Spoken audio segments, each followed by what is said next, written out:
पंचम श्रेणीर समस्त भाई भूणी को आजिर साहित्य कालांश को स्वागत। पिलामाने आज आमे फूल कविताटी को पढ़िबा। एही कविताटी को रचना करिछंती पंडित मृत्युंजय रथ। पंडित मृत्युंजय रथ 1882 मसीहा मई मास 14 तारिखरे पुरी जिल्लार भार्गवी नदी तट बलंगा थाना अंतर्गत दक्षिण राडस ग्रामरे जन्मग्रहण करथिले। तांकर पितांक नाम श्री दामोदर रथ ओ माता हेले कमला देवी। से निजर संघर्षमय जीवन कालरे बहु मूल्यवान सृष्टि सर्जना करी ओडिया साहित्य को परिपुष्ट करिछंती। से रसावली नामरे कविता, नारी दर्पण, सारला चरित, कर्मयोगी गौरीशंकर नामरे जीवनी, विक्रमवर्षी, मुद्रा राक्षस, मृच्छकटिक, बेणी संहार आदि अनुवाद नाटक तथा सरल ओडिया अभिधान, सुखबोध व्याकरण नामक पुस्तक रचना करिछंती। एगुड़िक मृत्युंजय ग्रंथावली नामरे एकत्रित संकलित होईछि। आमे टिके जानिनबा फूल कवितार केंद्रीय भावधारा। एठारे कवि कौन कहिबाकू चाहिछंती फूल माध्यमरे समाज को केउ वार्ता प्रेरण करुछंती सेही विषय आमे जानिबा। फूल कविताटी पंडित मृत्युंजय रथंक रचित रसावली कविता संकलनरु संगृहीत। उक्त कवितारे फूलटी अति क्षुद्र हेले मध्य समाजर तथा मानवर नानाविध हित साधन करिथाए, ताहा ही प्रतिपादित होईछि। ए सृष्टि अमृतमय। एही अमृतमय सृष्टि रे फूल आउ शिशु समस्तଙ୍କ मनरे आनंद प्रदान करिथांती। सेमानंकु दर्शन गले मनुष्य क्षणिक पाई निजर दुख शोक को भूली जाए। फूल परी टिकी टिकी घास, टिकी टिकी जलबिंदु, टिकी काकर बिंदु, टिकी टिकी प्रजापति मध्य मनुष्यर हित साधन करिथांती। फूल को देखिले शिशुटीए तार शोभा प्रति बेस आकृष्ट होई उठे। तार अपरूप सौंदर्य विमोहित होइथाए।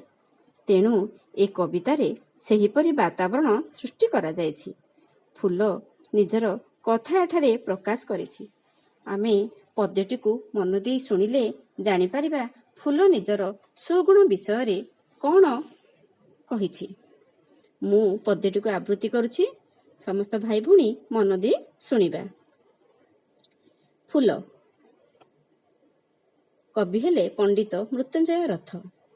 मो बास गछरे लटा बुदारे, साग शिउली रे घास हुडारे, मु थाए पर्वते जल स्थलरे, बने उपबने कूल कंदरे, मु थाए कुंजरे मंदिर पासे, संज सकाल रे मु फुटी बासे, मो रूप सुंदर केते निर्मल, पतर उपरे दिशे सुढल, हिजुबा बालक बास्तवीर, मोते देखिले टी होंती अधीर, मोते के गलारे के बा मुंडरे,